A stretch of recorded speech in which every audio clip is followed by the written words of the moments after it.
Hey everyone, welcome back to my channel. I'm Caitlin McKegg. I'm a real estate broker here in Phoenix, Arizona, and thanks for joining me on talking about how the Phoenix real estate market has cooled. It is no surprise that things have cooled off quite a bit in the last year.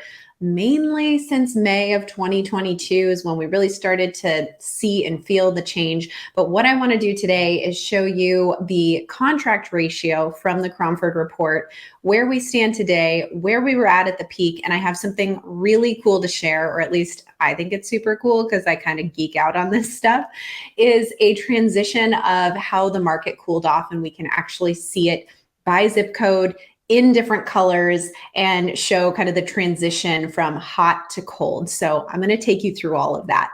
Before we get to that part though, let's talk about the contract ratio and let me explain what this is. So the Cromford Report is a publication that I follow as a realtor, and as a subscriber, I'm able to get access to all this information. And they have something called the contract ratio, which compares how many listings are available for sale on the market compared to how many are actually under contract. And that gives us a ratio, of course. And based on that number, the Cromford Report has assigned different types of heat to the market. So you can see here on the left-hand side, you have a cool market, a warm market, hot market, frenzy, insanity, and maximum around where we were at in 2022.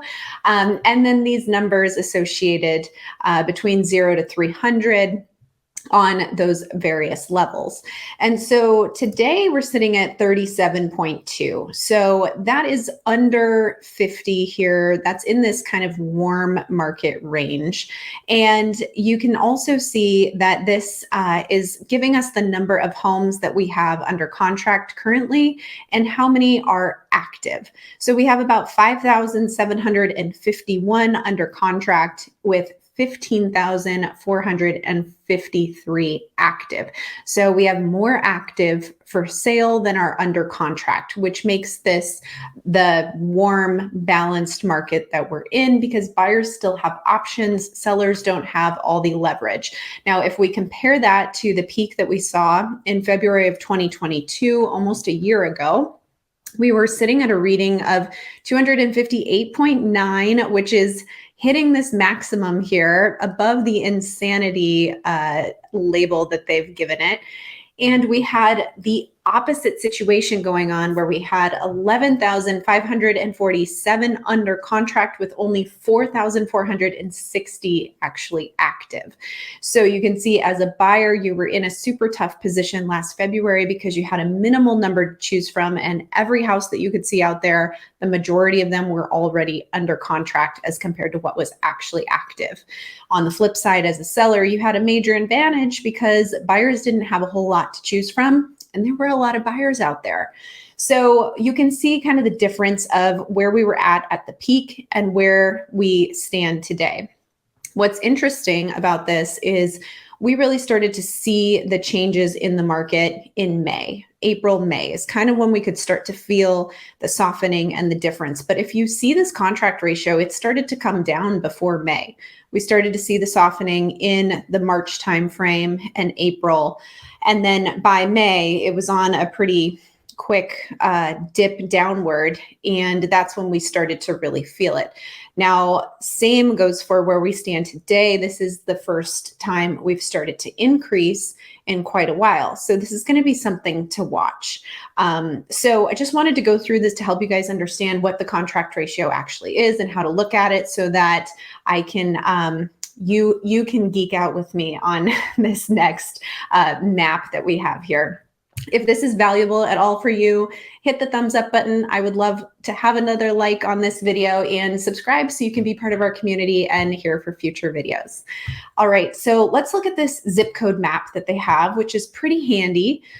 This is December of 2022. So this is where we ended the year last year. And what's cool about this new feature is that they actually have a play button now that's going to take us through and show like week by week how this changes. But I just want to point out the differences in colors here. And they admit this is not the ideal option for anyone who's colorblind. So I apologize if this is difficult to see. But, they have blue shades here for kind of the colder readings in the market. And then it starts to heat up yellow and red, of course, as we get hot. But what had happened was the market got so hot, there were no other shades of red for them to use. So they decided to start going with the grays to signify scorched earth. So that is the significance of these grays. And I'll admit it's kind of hard to start to tell between the gray and the blue. So I will call that out as we go through. But this is where we ended 2022. So there's a lot of green in here, which is balanced and warm. And then there's quite a bit of blue as well with this cold and colder section. There's a few yellows with a few hot zip codes, but very few. So this is going to be pretty different than what we're about to see. Also 85012, this is actually technically in the hotter category there. So just one of those ending in 2022. Let's go back in time. Let's look at June of 2021. And I just want you to watch how this changes. All of this gray is not blue, it's scorched earth gray. So this is all in these insane categories, but you can see all this red around throughout the whole zip code map. And it changes, like I said, week to week. I think it's pretty cool to see how this went for us in 2021. And then we get into 2022 and things just go crazy. So let's start in January and look at this map. So we've got a lot of red, and then all of a sudden the red goes away and it's not turning blue, you guys, that's turning into scorched earth. And then all of a sudden it starts to cool and we start to see it go back to red and orange. And then you start getting some greens in there and some blues. And this is July right now. Everything is pretty much green.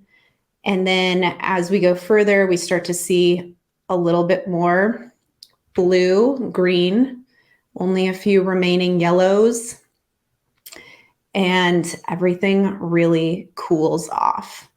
So that's how quickly everything happened.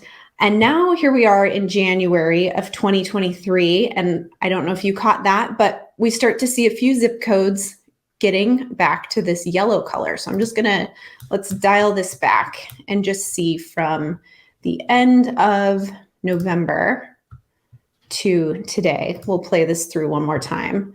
So you can see all these greens, and then you start to just see a few yellows popping up, a few oranges, and here we are. So this is something to watch because although things have cooled, and I think it's really cool to see how fast that happened week to week, how these colors changed. Hopefully that was interesting to you too.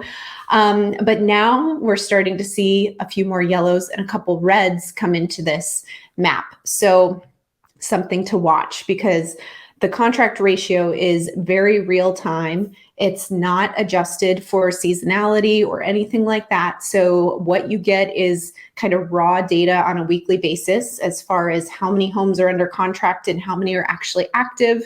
But it is always an indicator of where we're headed. As I showed here, this started to turn before we actually started to feel it in the market. And so now we're seeing this uptick. 1 week does not make a trend. However, it's something to watch because in the past, it has been an early indication of change for us. So that is how the market has cooled over the last year. I hope that was valuable for you. If you want to know what the contract ratio is in your zip code, check the description below. I have a link where you can request that information. I also have a link to set up a time to chat with me if you just want to know more about buying or selling or investing in the Phoenix area. So that's all I've got for you guys today. I hope it was interesting and helpful.